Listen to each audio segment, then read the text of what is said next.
আমি অনেক জিনিস দেখি আর নিজেই মনের কাছে অনেক রকমের প্রশ্ন করি।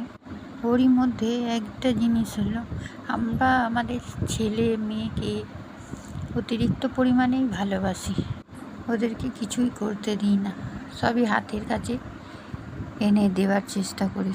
কিন্তু ওই ছেলে মেয়ে যখন বড় হয়ে যায় তখন ওদের মধ্যে কত দায়িত্ব থাকে।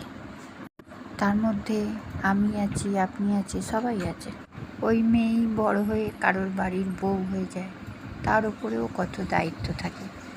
যে মেয়েকে আমি কিছু করতেই দিতাম না, ধরুন ওই মেয়ে কারোর বাড়িতে গিয়ে কত কাজ করে, না বাসন মাজা, তার কাপড় কাচা, কত রকমের কাজ থাকে।